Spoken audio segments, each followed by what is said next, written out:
Rick Buckler, the drummer for the influential British rock band The Jam, has passed away at the age of 69. His family confirmed the news in a statement shared with the BBC, describing him as a loving husband, father, and grandfather who was devoted to many and will be greatly missed. His death occurred on Monday evening in Woking after a short illness, with his family by his side. Buckler's passing comes just weeks after he had announced a break from his spoken word tour due to ongoing health concerns. A message on Facebook at the time had indicated that he needed to step away from his commitments to focus on his health, though specific details about his illness were not disclosed to the public. The news of Buckler's passing has deeply affected his former bandmates and fans alike. Paul Weller, the singer, guitarist, and songwriter of The Jam, expressed his shock and sadness in several posts shared on X, formerly Twitter. "I'm shocked and saddened by Rick's passing." Weller wrote, "I'm thinking back to us all rehearsing in my bedroom in Stanley Road, Woking, to all the pubs and clubs we played at as kids, to eventually making a record. What a journey! We went far beyond our dreams, and what we made stands the test of time." Bruce Foxton, The Jam's bassist, also shared his heartfelt sentiments via Weller's account. "I was shocked and devastated to hear the very sad news today.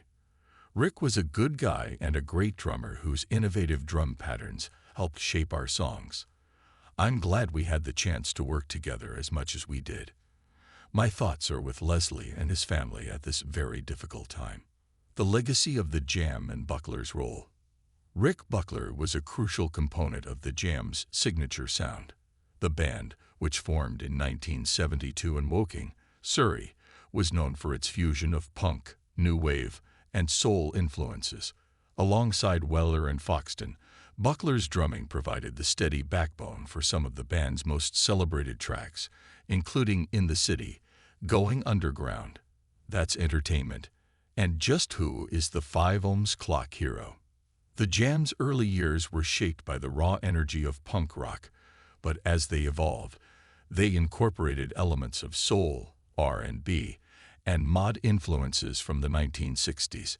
Buckler's drumming style played a vital role in this evolution, offering a crisp, powerful sound that complemented Weller's sharp songwriting and Foxton's driving bass lines. His precision and ability to adapt to different musical styles helped make The Jam one of the most influential British bands of their time. Throughout their decade-long career, The Jam developed a massive following in the UK. Their music captured the social and political landscape of late 1970s and early 1980s Britain, resonating deeply with fans. Unlike many of their punk contemporaries, The Jam achieved mainstream success without losing their edge, scoring multiple chart-topping hits and earning critical acclaim. However, despite their success, The Jam abruptly disbanded in 1982. Paul Weller, the primary songwriter and creative force behind the group, decided to move on to other musical projects. Buckler and Foxton were reportedly taken by surprise by Weller's decision, as they had assumed the band would continue for years to come. The split was not without tension, and for many years, Buckler and Weller had little to no contact. Life after The Jam. Following the dissolution of The Jam, Buckler remained active in the music industry. He went on to perform with another British band called Tyne UK, which was formed in 1983 and included members from other notable acts, such as The Fix and The Vapors. Though the band achieved some success, it never reached the same heights as The Jam.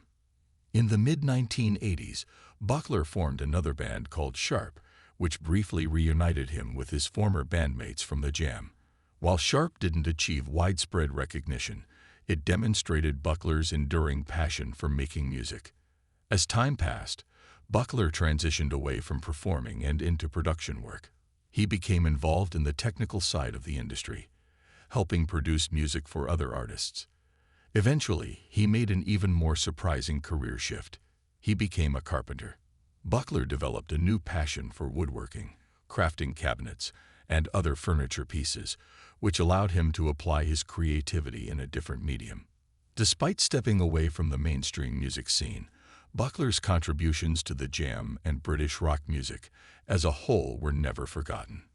Fans continued to celebrate his work, and his influence remained evident in subsequent generations of musicians inspired by the Jam's legacy. A brief return to the stage.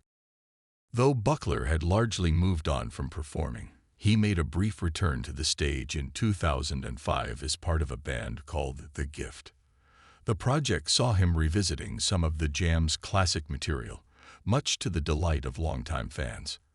However, he never fully reintegrated into the touring lifestyle, preferring to focus on his other pursuits. In addition to his musical and woodworking careers, Buckler also became an author. He penned an autobiography titled That's Entertainment, My Life in the Jam, offering fans an inside look at the band's rise to fame, their internal dynamics, and their sudden split. He also wrote another book, The Jam 1982, which focused specifically on the final year of the band's existence, detailing the events that led to their breakup. Tributes and final reflections. As news of Buckler's passing spread, tributes poured in from fans, musicians, and industry figures.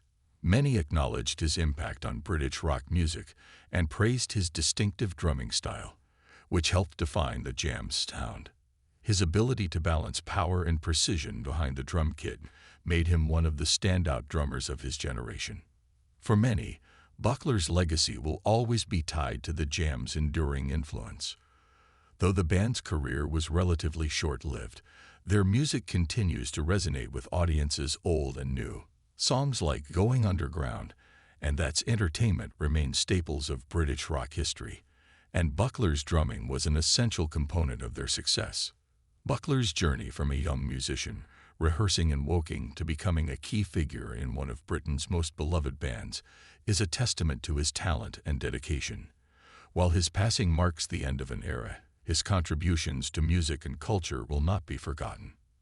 As Paul Weller said, "What we made stands the test of time."